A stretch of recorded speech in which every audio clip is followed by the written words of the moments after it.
Now gold is not enough.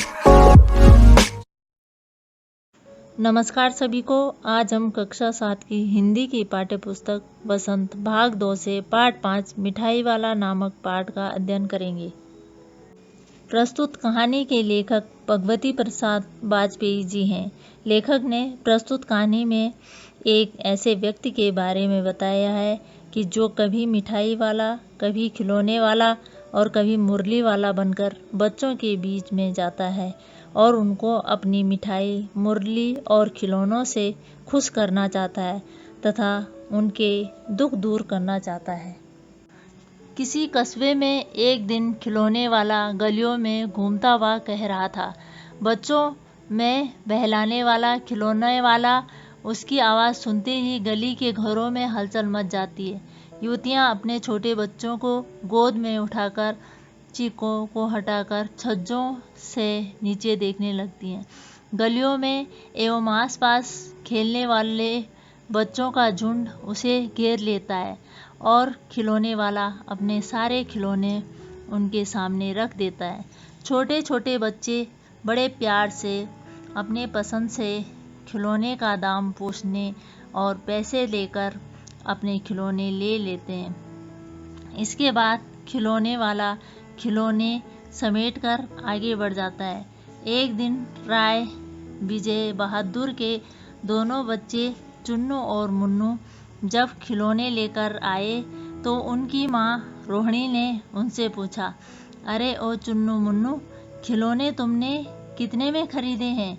Munnu बोला, 2 पैसे में।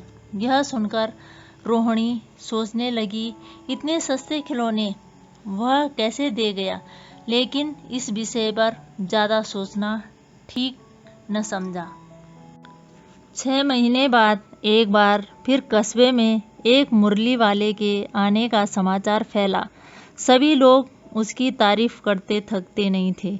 लोग कहते कि मुरली बजाता भी सुंदर है और बेचता भी सस्ता है।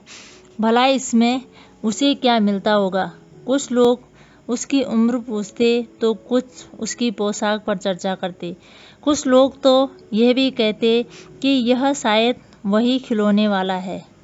मुरली वाले की आवाज़ सुनकर बच्चों की टोली पुनः उसे घेर लेती है। रोहिणी भी मुरली वाले की मुरली की आवाज़ सुनकर चुन्नू मुन्नू के लिए मुरली लेने हेतु विजय बाबू से उसे बुलवाती है। विजय बाबू ने उससे दाम पूछा और उससे बोले, तुम लोगों की झूठ बोलने की आदत होती है, देते होंगे सभी को 2-2 पैसे में, पर एहसान का बोझा मेरे ही ऊपर लाद रहे हो। तब मुरली वाला एकदम अप्रतिम या उदास हो गया और विजय बाबू को बताया कि उसने 1000 मुरली एक साथ बनवाई, इसलिए उसे 2 पैसे में पड़ी है। मुरली वाला अन्य बच्चों को मुरली देता रहा और जो बच्चे पैसे नहीं लाए थे उन्हें पैसे लाने का तरीका बताकर पैसे लाने भेज देता।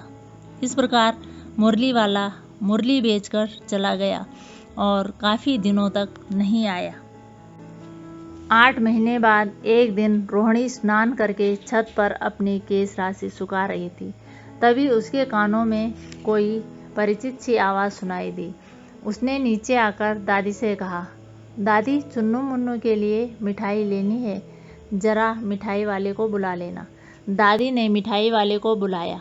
मिठाई वाले ने पूछा, कौन सी और कितनी मिठाई दें?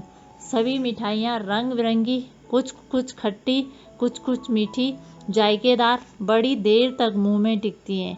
मिठाई वाले ने बताया। 1 पैसे की 16 मिठाई। सुनकर दादी ने मोल भाव करना चाहा तो रोहिणी बोली, 4 पैसे की मिठाई दे दो। दादी ने उससे पूछा, क्या तुम पहले भी इधर आए हो? तुम कहाँ रहते हो? उसने कहा, मैं पहले भी आया हूँ। रोहिणी ने उससे कहा, इन व्यवसाय से भला तुम्हें क्या मिलता होगा?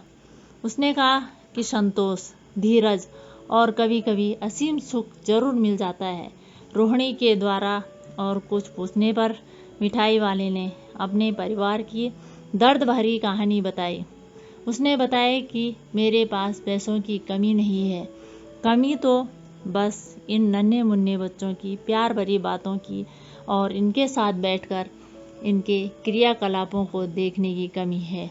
तभी चुन्नू मुन्नू आ गए और अपनी माँ से मिठाइयाँ लेने की जिद करने लगे।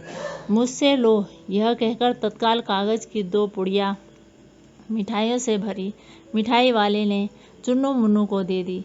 रोहिणी के भीतर से पैसे फेंक दिए, लेकिन मिठाई वाला अपनी पेटी उठाकर यह कहकर चला गया कि अब इस बार मैं पैसे न लूँगा। और थोड़ी ही देर बाद आवाज़ सुनाई दी, बच्चों को बहलाने वाला मिठाई वाला। धन्यवाद।